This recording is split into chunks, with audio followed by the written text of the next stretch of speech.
आपके अद्भुत प्रेम के लिए और उस महान अनुग्रह के लिए जो हम सब लोगों पर आप बनाए रखते हैं। ये आपका अनुग्रह है प्रभु कि हम आज के दिन तक जीवित हैं और स्वस्थ हैं, और आपकी सामर्थ हमारी सहायता करती है और हमें प्रतिदिन जीवन में जीवित रखती है और जीवन देती है, ताकि हमारा जीवन आपकी महिमा का कार्य करे। इससे पहले कि हम आपके वचन को खोलें, पढ़ें, सुने, समझें, पवित्र आत्मा की उपस्थिति के लिए धन्यवाद करते हैं जो हमारे बीच में है, और हम पवित्र आत्मा की बातों को सुनने के लिए तत्पर और तैयार हैं।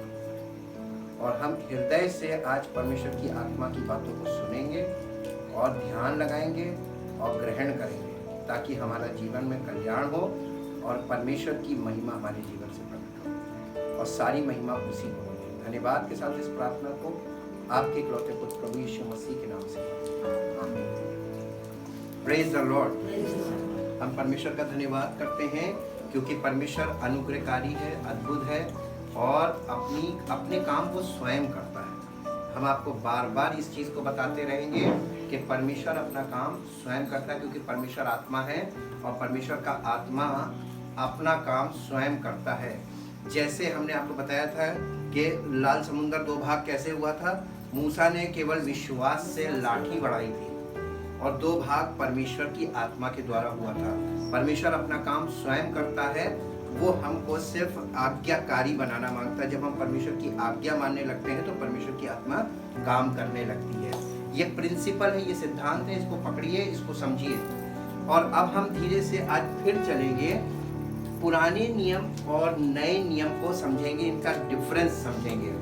कल जैसे हमने आपको बताया कि पुराने नियम में पुरानी वाचा में भी वो आराधना के नियम थे, सिद्धांत थे, और वो आराधना के नियम से काम होता था मूसा के तंबू में। इससे पहले कि हम इस विषय में आगे बढ़ें, आपको बहुत इम्पॉर्टेंट पॉइंट बताते हैं। इम्पॉर्टेंट पॉइंट ये है कि 10 आज्ञाएं, 10 कमांडमेंट्स जो मैंने आपको पहले भी भेजा था, 10 हुक्म जिसे बोलते हैं, 10 हुक्म लॉ ऑफ गॉड है। और उसके अलावा जो मूसा के तंबू में चल रहा था वो लॉ ऑफ मोसेस था। तो लॉ ऑफ मोसेस यीशु मसीह के द्वारा पूरा किया गया है, लेकिन लॉ ऑफ गॉड अभी भी वैसे ही का वैसे ही है, उसमें कोई परिवर्तन नहीं हुआ है। अक्सर लोग कंफ्यूज हो जाते हैं मसीही जीवन में, वो सोचते हैं हम 10 आज्ञाएं हमारे लिए नहीं है। अरे बिना 10 आज्ञाएं के वो रीढ़ की हड्डी है, वो आत्मिक जीवन का बेस है। और चूंकि वो फुलफिल नहीं हो रहा था मूसा के तंबू के कारण, वो 10 आज्ञाएं जो वाचा के संदूक के अंदर रखी हुई थी वो परमेश्वर की उपस्थिति में बनी हुई थी, ताकि जिस दिन ये फुलफिल हो मसीह के द्वारा, ये आत्मा में हमारे परमेश्वर की आत्मा के द्वारा हमारे हृदय पर लिख दी जाए। और यही नई नियम और पुराने नियम का अंतर बताया गया है। और कोई मेरे लिए एक पद पढ़ दे निकाल के, जो आपको मिलेगा इब्रानियों की पत्री में। आइए, इब्रानियों की पत्री और उसका 10 अध्याय, इब्रानियों की पत्री उसका 10 अध्याय,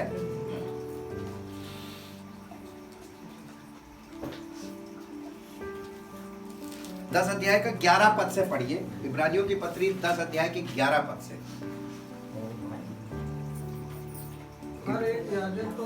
हर एक याजक तो खड़े होके प्रतिदिन सेवा करता है। याजक वहां मंदिर में, मूसा के तंबू में याजक कब कब सेवा करता था? प्रतिदिन, डेली। वो डेली काम होता था वहां पे टैबरनेकल के अंदर। प्रतिदिन खड़े होकर सेवा के काम करता है, और एक ही प्रकार के बलिदान, जो पापों को भी दूर, एक ही प्रकार के बलिदानों को जो पापों को कभी भी दूर नहीं कर सकते, बार बार चढ़ाता था। ये था पुराना नियम जी। परंतु ये व्यक्ति, यानी यीशु मसीह के विषय में बता रहा है कि परंतु ये व्यक्ति अर्थात यीशु मसीह तो पापों के बदले एक ही बलिदान सर्वदा के लिए चढ़ाकर एक ही बलिदान सर्वदा के लिए चढ़ाकर परमेश्वर के दाहिने जा बैठा। और उसी समय से और उसी समय से उसकी बाट जो है, उसकी बाट जो रहा है, उसके उसके बैरी उसके पाँवों के नीचे की पीढ़ी, उसके बैरी उसके पांव के नीचे की पीढ़ी बन जाए। जी, क्योंकि उसने एक ही चढ़ावे के द्वारा क्योंकि उसने एक ही चढ़ावे के द्वारा उन्हें जो पवित्र किए जाते हैं उन्हें जो पवित्र किए जाते हैं सर्वदा के लिए सिद्ध कर दिया। यानी रियलाइजेशन हो गया। हमने यहाँ पे लिखा ना रियलाइजेशन, यहाँ पर आशा थी, एक्सपेक्टेशन था कि हम बलिदान चढ़ाएंगे तो शायद हमको पापों की क्षमा मिल जाए, ये आशा थी। लेकिन आशा को उसने विश्वास में बदल दिया, यानी रियलाइजेशन। यीशु मसीह ने हमारे लिए उस चीज को सिद्ध कर दिया, पूरा कर दिया, है ना। आगे पढ़िए। और पवित्र आत्मा भी हमारे जीवन में जब आता है तो यही गवाही देता है, क्योंकि उसने यानी परमेश्वर की आत्मा ने पहले कहा था, प्रभु कहता है कि जो वाचा मैं उन दिनों के बाद उनसे बांधूंगा, वो ये है कि मैं अपने नियमों को, ये कौन से वाले नियम है? 10 हुक्म। ये 10 हुक्म जो वहां पर वाचा के संदूक में रखे हुए थे, इनको मैं एक नई वाचा बांधूंगा और उसमें क्या करूंगा, मैं इन नियमों को अपनी आत्मा के द्वारा उनके हृदय पर लिखूंगा और उनके मन में समवा दूंगा। जी, उनके हृदयों पर लिखूंगा और मैं उनके विवेक में, यानी आपकी समझ में ये बात डाली जाएगी। विवेक का मतलब होता है समझ। कितनों के पास है स्पिरिचुअली? सन्नाटा जवाब दे रहा है, ये सन्नाटा जवाब दे रहा है कि यही चीज की तो कमी है, विवेक नहीं है। स्पिरिचुअली हमारे पास विवेक नहीं है, हमें आत्मिक तौर पर कोई समझ नहीं है, और यही काम पवित्र आत्मा करता है। पवित्र आत्मा यीशु मसीह का विवेक है, और वो मसीह का विवेक हमारे अंदर आ गया। माइंड ऑफ क्राइस्ट लिखा है, और वो हमको बताता है कि क्या चीज अब तुम्हें नहीं करनी है, क्या चीज करनी है। उसमें आपका एक्चुअली पवित्र आत्मा आपके जीवन में जब आ जाता है, आपको कुछ नहीं करना, सिर्फ आज्ञा माननी, जो सबसे कठिन काम है। आप शरीर से बहुत कुछ करने को तैयार रहते हैं, आप कहते हैं हमें कुछ बता दीजिए, और हम आपको बता देंगे, आप उसमें लगे रहेंगे, लेकिन आपको मिलेगा कुछ नहीं। मूसा के तंबू में जाके देख लीजिए, वो प्रतिदिन वहां पर सब कुछ लगा रहते थे, किसी को परमानेंट छुटकारा मिला नहीं। आज भी ये दोनों नियम चल रहे हैं, ये खत्म नहीं हुआ, पुराना नियम खत्म नहीं हुआ। हमारा पुराना जीवन पुरानी वाचा के अंतर्गत है, और हमारा नया जीवन नई वाचा के अंतर्गत होना चाहिए। कितने % हुआ है?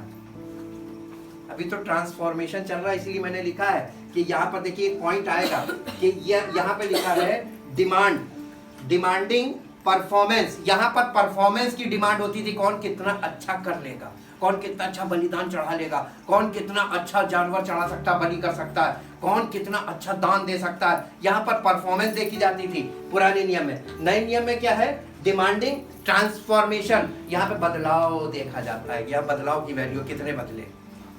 ये नया पुराना नियम हमारा पुराना जीवन है, और ये नया नियम नई वाचा ये हमारे लिए नया जीवन का पूरा वो है रोड मैप। आपको नया जीवन चाहिए तो आपके लिए ये गुड न्यूज है, और आपको पुराना नियम नहीं चाहिए तो एक नियम तो है जिस पर आप पहले से चल रहे हैं। पुराना मन, पुरानी जिंदगी, पुरानी सोच वो चल तो रही है साथ साथ, उसी से तो यीशु मसीह ने निकालने के लिए सब कुछ किया। और आज की दुनिया में मुझे ये नहीं समझ में आता कि लोग हर चीज को बहुत सस्ते में बिना इन्वॉल्व हुए बस ये चाहते कि कोई प्रेयर कर दे और काम हो जाए। क्या प्रार्थना से अगर काम होता तो यीशु मसीह का बलिदान, इतना बड़ा काम परमेश्वर परम पिता परमेश्वर ने किया, वो व्यर्थ किया?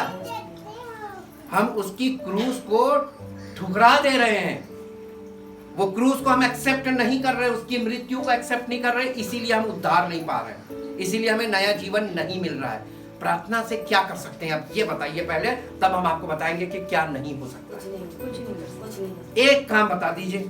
पहली बात कि परमेश्वर के वचन को आप समझते नहीं है, इसलिए आप प्रार्थना पर ज्यादा जोर देते हैं, जबकि लिखा हुआ है कि परमेश्वर पापियों की नहीं सुनता। तो आप पाप से छुटकारा कब पा गए? प्रार्थना तो आप तब कर पाएंगे, तब आपकी सुनी जाएगी जब आप पाप से छूट जाएंगे। पाप से छुटकारा यीशु मसीह के द्वारा हुआ, तो परमेश्वर किसकी सुनेगा? यीशु मसीह की सुनेगा। और यीशु मसीह के बारे में नए नियम में लिखा है, वो पिता के दाहिने बैठकर हमारे लिए प्रार्थना कर रहा है, निवेदन कर रहा है। तो अब हमको क्या करना है? प्रार्थना करने का काम किसका था? प्रार्थना का मतलब होता था परमेश्वर की उपस्थिति में जाकर दूसरे के लिए निवेदन करना। ये था मूसा के तंबू में। तो जो महायाजक साल में एक बार जाके करता था, प्रायश्चित करता था, और वो प्रायश्चित हमारा महायाजक प्रभु यीशु मसीह, उसने हमारा प्रायश्चित कर दिया हमारे पापों का। उसने स्वयं प्रायश्चित किया, और जब उसने प्रायश्चित कर लिया तो अब बताइए हम लोगों के लिए क्या काम रह गया? ओफो, तो ये विश्वास ही तो बहुत मुश्किल है। क्या विश्वास करना, यहाँ पर मैं फिर आऊंगा, अभी याद रखिएगा। अब हम आपको बताते हैं मूसा के तंबू में सबसे पहला काम क्या था। जब कोई व्यक्ति जाता था तो वो अंदर तो जा नहीं सकता था, परम पवित्र स्थान में भी नहीं जा सकता था। याजक केवल परम पवित्र स्थान के पर्दे के बाहर तक जाता था, यानी समीप लिखा है, पवित्र स्थान में जाता था। और किसके लिए जाता था? जिसके लिए वो बलिदान करता था। जब आप जाते हैं वहां पर आंगन के अंदर, तो एक काम ये करना पड़ता था कि आपको बलिदान चढ़ाना है। ये कौन बताएगा कि आपको बलिदान क्या चढ़ाना है? याजक बताएगा। याजक ये भी बताएगा कि बलिदान क्या चढ़ाना है आपको, और याजक ये भी, वो बलिदान चढ़ाएगा कौन? याजक ही चढ़ाएगा। याजक जब उसको बलि करेगा, जानवर को बलि करने के बाद फिर वो स्नान करता था। स्नान करके वो अपने बलि के वस्त्र उतारता था, वो वस्त्र अलग होते थे। उसके बाद फिर वो याजकीय वस्त्र पहनता था, और याजकीय वस्त्र पहनकर वो लहू लेके आपके बिहाफ वो अंदर जाता था। हाँ के ना? ये उसकी डेली सर्विस थी, यही सेवा करता था वो प्रतिदिन खड़े होकर काम करता था। लेकिन अब एक बात बताइए, कॉन्ट्रास्ट पे हम आ रहे हैं। प्रभु यीशु मसीह ने एक बलिदान सबके लिए, सर्वदा के लिए चढ़ाकर वो बलिदान की प्रथा ही खत्म कर दी। अब बताइए कि याजक का काम क्या है? अब तो फिर ये याजक, तो फिर कैसे फिर इसका काम चलेगा? याजक को भी तो उद्धार की जरूरत है, वो भी तो मनुष्य है। तो ये काम सबके लिए तो किया उसने, याजकों ने एक्सेप्ट नहीं किया। इसलिए प्रभु यीशु मसीह ने कहा, शास्त्री और फरीसी मूसा की गद्दी पे बैठ गए। अब याजक तुम्हारे साथ क्या करेंगे बताओ? बलिदान तो यीशु मसीह ने चढ़ाया, याजक तुम्हारे लिए अब क्या करेगा? प्रार्थना। हाँ? परमेश्वर की उपस्थिति का स्वरूप बदल दिया यीशु मसीह ने एक बलिदान से। यीशु मसीह के बलिदान ने क्या क्या किया है आपको पार्ट पार्ट करके पता चलेगा, एक दिन में नहीं पता चलेगा। ये बहुत भयानक काम किया था उसने, और ये आपको अगर एक दिन में पता चल जाएगा तो एक दिन में आपकी जिंदगी बदल जानी चाहिए, लेकिन एक दिन में आपकी माइंड में बैठेगा ही नहीं। सबसे पहली चीज हम देखेंगे ओल्ड कॉवेनेंट, ये मूसा के द्वारा, और न्यू कॉवेनेंट जीसस क्राइस्ट, यीशु मसीह। अब इसमें क्या था? परफेक्ट स्टैंडर्ड था, यानी लॉ का मतलब 10 कमांडमेंट्स, और यहां पर परफेक्ट पर्सन आ गया, जीसस क्राइस्ट। अब लॉ वर्सेस जीसस क्राइस्ट हो गया, यानी आप इसको कह सकते हैं लॉ वर्सेस ग्रेस, अनुग्रह। मेरे से एक पद निकाल के पढ़िए जो आपको मिलेगा, यूहन्ना रचित सुसमाचार उसका पहला अध्याय और उसका 17 पद पढ़िए। यूहन्ना रचित सुसमाचार उसका पहला अध्याय उसका 17 पद बहुत जल्दी से निकाल के पढ़िए, क्योंकि अगर आप चाहते कि ये विषय कंप्लीट हो जाए एक स्ट्रेच में। इसलिए कि व्यवस्था तो मूसा के द्वारा दी गई, इसलिए कि व्यवस्था तो मूसा के द्वारा दी गई, परंतु अनुग्रह और सच्चाई परंतु अनुग्रह और सच्चाई यीशु मसीह के द्वारा पहुंची। 2 चीजें यीशु मसीह लेकर आया था, अनुग्रह और सच्चाई। व्यवस्था तो पहले आ गई थी। व्यवस्था ने आके क्या किया? रिजल्ट, कोई रिजल्ट बताइए मेरे साथ निकालिए। गलातियों की पत्री उसका 3 अध्याय, नए नियम में गलातियों की पत्री उसका 3 अध्याय 3 अध्याय का 21 पद से पढ़िए। तो क्या व्यवस्था परमेश्वर की प्रतिज्ञाओं के विरोध में है? तो क्या व्यवस्था परमेश्वर की प्रतिज्ञाओं के विरोध में है? कदापि नहीं। क्योंकि यदि ऐसी व्यवस्था दी क्योंकि यदि ऐसी व्यवस्था दी जाती, जो जीवन दे सकती, जो जीवन दे सकती थी, तो सचमुच धार्मिकता व्यवस्था से तो होती। सचमुच धार्मिकता व्यवस्था से होती। परंतु पवित्र शास्त्र ने सबको साफ पाप के अधीन कर दिया। परंतु पवित्र शास्त्र ने यानी पुराने नियम ने, पुरानी वाचा ने सबको पाप के अधीन कर दिया, ताकि वह प्रतिज्ञा, ताकि वो प्रतिज्ञा जिसका आधार यीशु मसीह पर जिसका आधार यीशु मसीह पर विश्वास विश्वास करना है, विश्वास करने वालों के लिए विश्वास करने वालों के लिए पूरी हो जाए। आपके जीवन में परमेश्वर अपना वायदा पूरा करना मांगता है, जो वो अपने इकलौते पुत्र प्रभु यीशु मसीह के द्वारा वो पूरा करेगा। तो आपको यीशु मसीह के द्वारा वायदा पूरा करना है या आपको व्यवस्था पर चलना है? व्यवस्था में शारीरिक काम थे। नवे अध्याय में कल का आप सुनिएगा, उसमें हमने बताया ये शारीरिक नियम थे और तरह तरह की स्नान विधि, तरह तरह के भोजन और ये सब चीजें, खान पान, ये सब वो उस जमाने में ऑर्डिनेंसेस कह लीजिए, इस तरीके के ऑर्डिनेंसेस दिए गए थे ताकि लोग स्मरण रखें। और स्मरण रखने के लिए ऑर्डिनेंसेस दिए जाते थे कि वो एक विधि के आप उसका पालन करते रहे। कब तक? जब तक कि वो चीज आपके जीवन में पूरी ना हो जाए। अब आप ये बताइए, प्रभु यीशु मसीह ने 2021 वर्ष पहले आकर व्यवस्था को फुलफिल कर दिया, पूरा कर दिया। मैंने लिखा फुलफिल्ड यहाँ पर।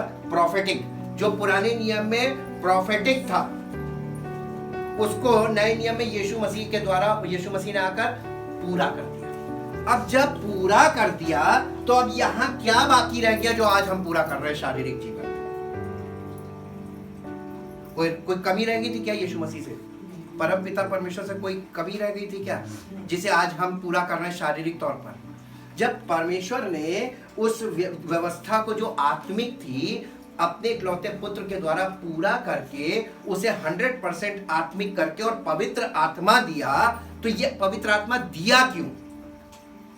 अगर हमको ही सब कुछ करना है तो पवित्र आत्मा क्यों दिया गया? पहले तो याजक थे, वो करते थे, सहायक थे, वो लोगों की मदद करते थे। आपको बलिदान नहीं करना, बलिदान करने के लिए परमेश्वर के यहाँ परमेश्वर ने लोगों को ठहराया, तो वो बलिदान करेंगे और वो आपके बिहाफ में बलिदान करेंगे।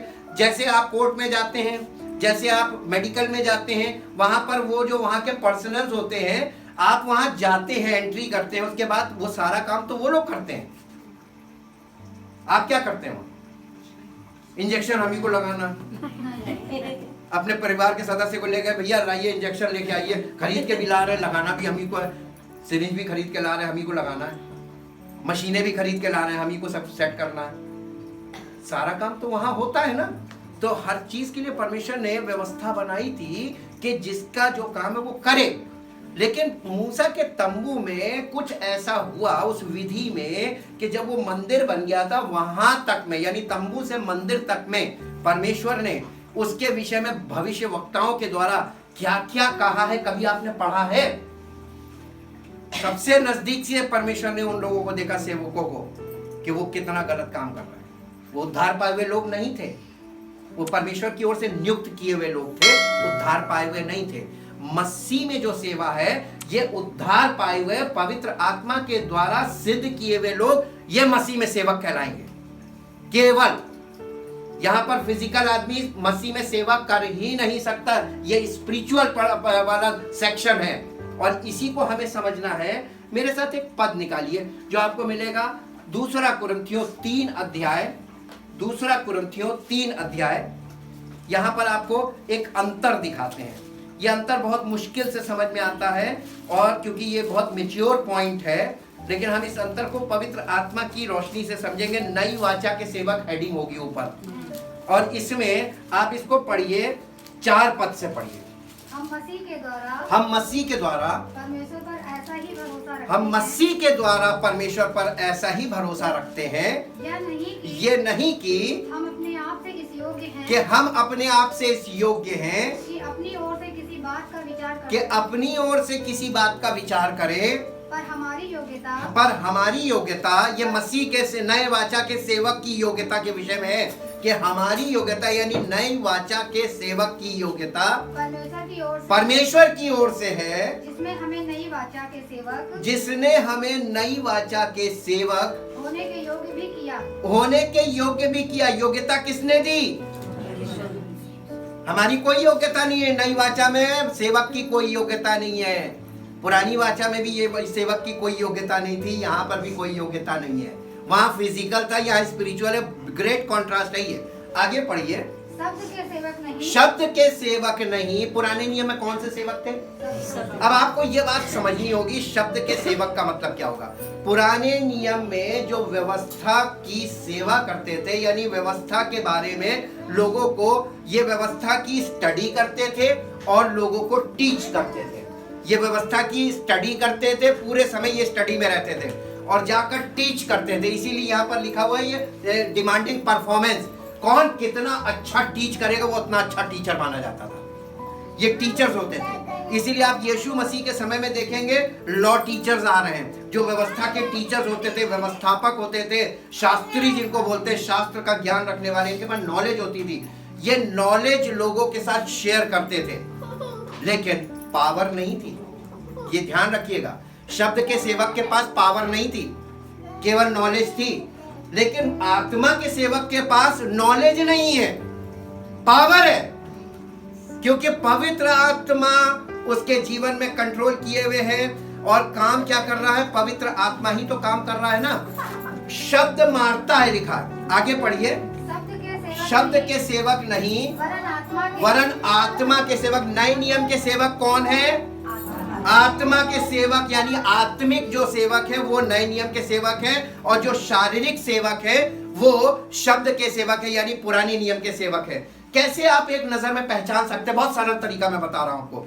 अगर कोई सेवक, आप कहीं भी जाइए, प्रचार सुनिए, खुल के सुनिए, और जहां कहीं आपको मिलता है, लोग मानते हैं नहीं, यूट्यूब पे भी सुनते हैं, सब जगह खुली छूट है, और आपका जीवन यानी आपकी मर्जी पर है, आपकी इच्छा कोई नहीं छीन सकता, आपका फोन भी कोई नहीं छीन सकता, आपकी मर्जी जो कुछ चाहे आप देखिए। लेकिन जब आप प्रचार सुने, ध्यान रखिएगा, प्रचार सुने, शब्द के सेवक का प्रचार क्या होगा मालूम है?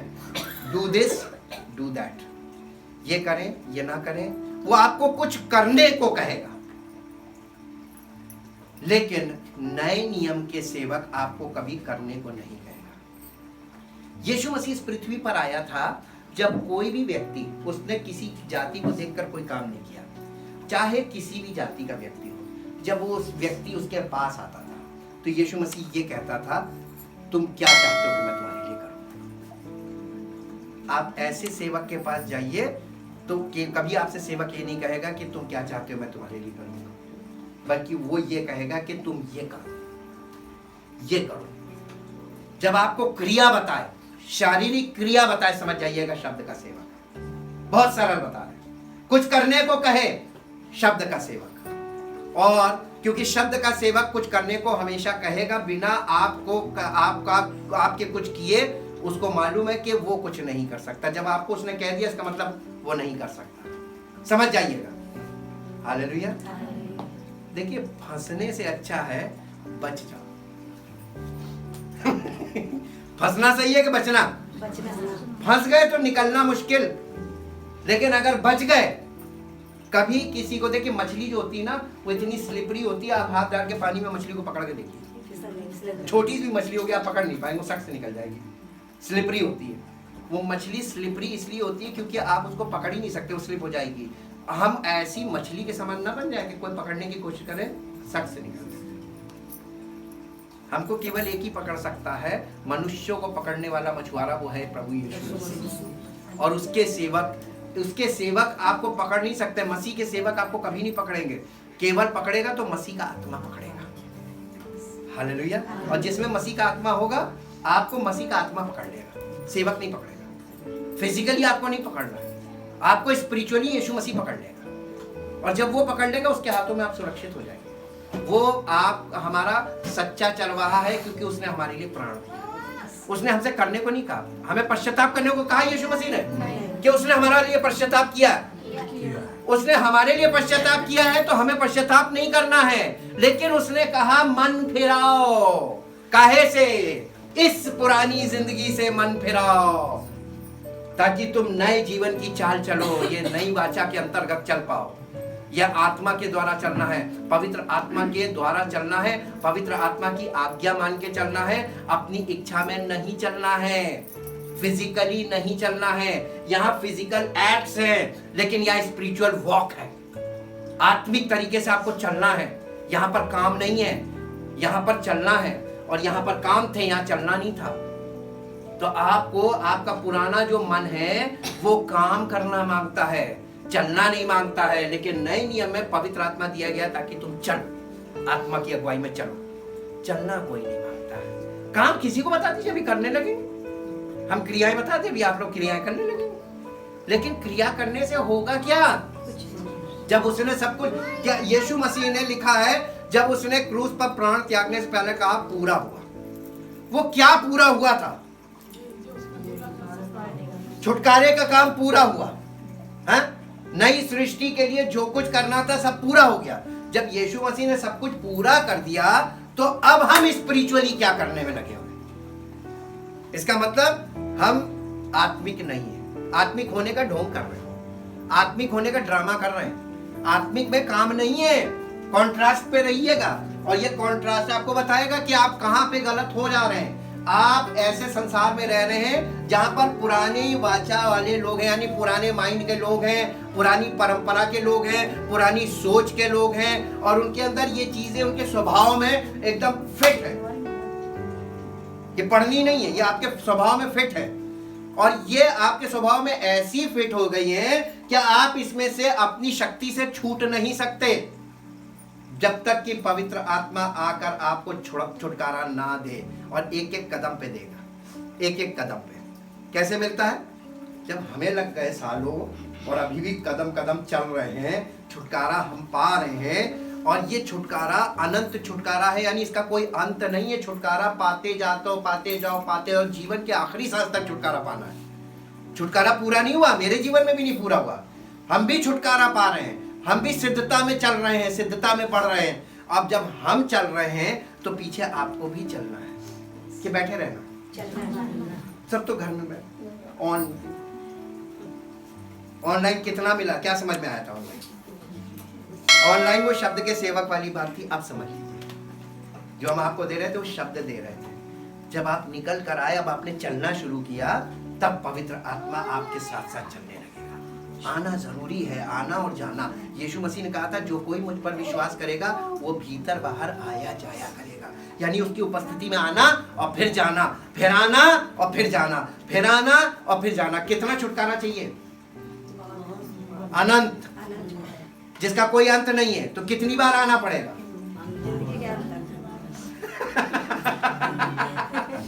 क्या आपको जिसने यानी पापों से छुटकारा दिया, वो आपको पाप से एक बार में छुटकारा थोड़ी ना होता है। जीवन में किसी भी घड़ी पाप आ सकता है, जब तक हम इस शरीर पर धरती में है ना, कभी भी आ जाएगा। तो कभी भी हम फंस सकते हैं। इसलिए हमें पवित्र आत्मा सहायक दिया है ताकि वो इंडिविजुअली हमको गाइड करे और हम बार बार मसीह की उपस्थिति में आए और छुटकारा पाए और फिर पवित्र आत्मा के साथ जाए और फिर सिद्ध बने रहे और फिर आए और सिद्धि में आगे बढ़े, सिद्धता में आगे बढ़े। जितनी बार आप आएंगे उतनी बार आपके जीवन में एक बड़ा पड़ाव निकाला जाएगा। एक बड़ा रोड़ा आपका निकलता है। सोच में बैठे होते हैं रोड़े। सोच में आपके बहुत सी चीजें ऐसी बैठी हुई हैं जो एक बार में नहीं निकलेंगी। कई बार तो आपके किडनी में जब स्टोन हो जाता है, वो स्टोन ऐसे करके पूरा खींच के निकाले, पूरी किडनी फाड़ देगा। उसको क्रश करते हैं, फोड़ के निकाला जाता है। तो आपके जीवन में, आपके माइंड में जो रोड़े बैठे हुए हैं वो कैसे निकाले जाएंगे? क्रश करके। तो पवित्र आत्मा उसको फोड़ के निकालता है ना। तो आपको परमेश्वर की उपस्थिति में आते रहना पड़ेगा और जितना ज्यादा आएंगे रेगुलरली उतना ज्यादा ट्रांसफॉर्मेशन आपके जीवन में बदलाव दिखाई देगा। ये बदलाव दिखाने के लिए है।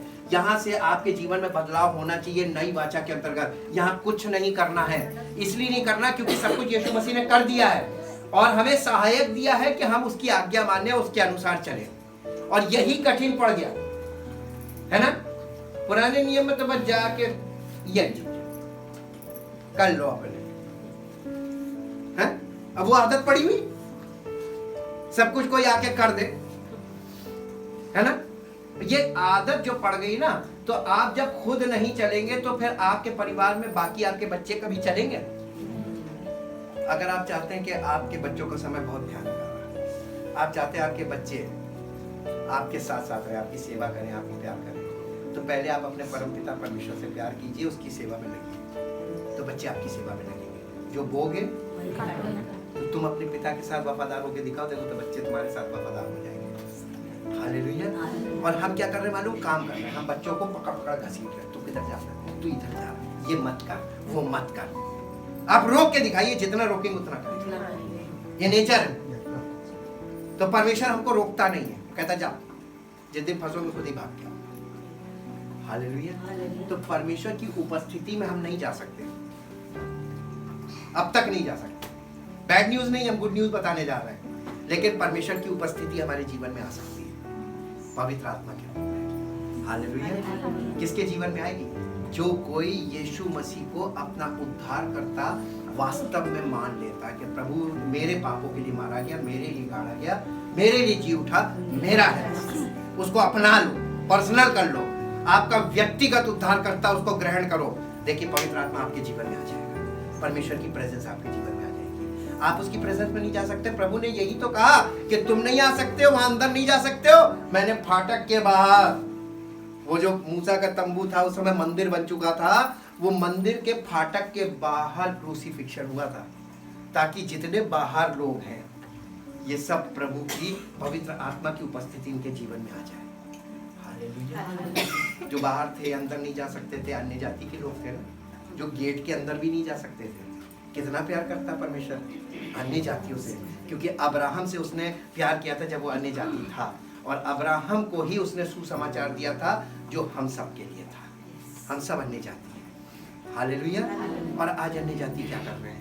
वही जैसे वहां चल रहा था मंदिर में, आज भी आपके जीवन में आप पत्थर के मंदिर में लगे हुए हैं, जबकि ये मंदिर अशुद्ध बना हुआ है।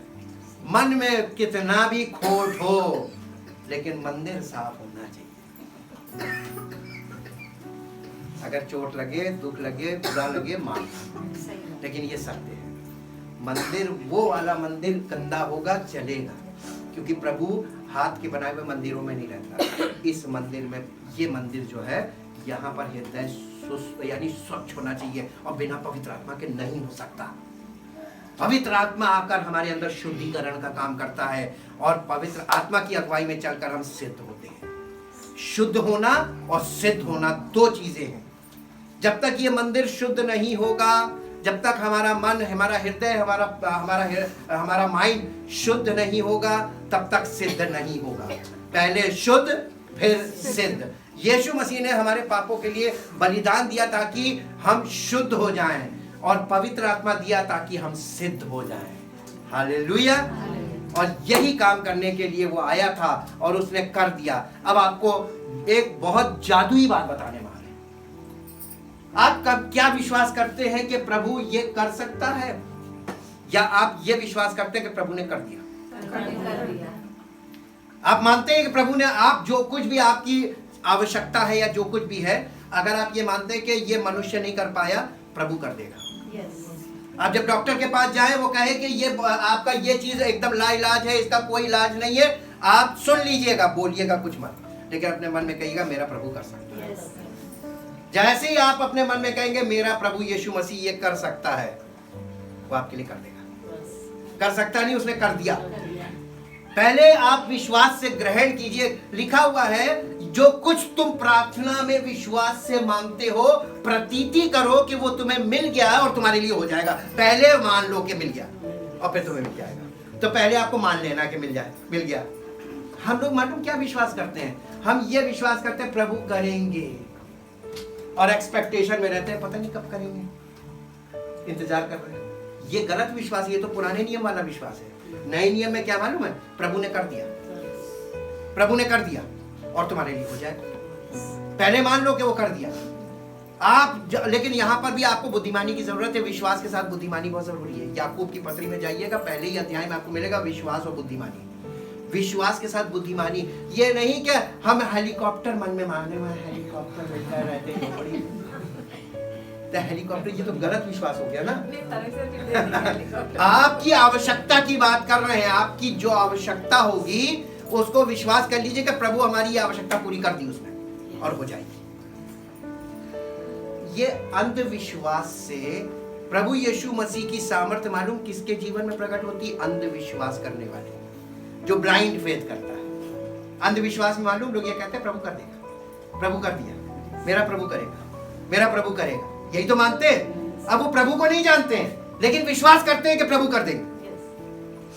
अरे आप उसको जानोगे तो अब आपको पता चलेगा वास्तव में कर दिया, तब आप कहेंगे कर दिया।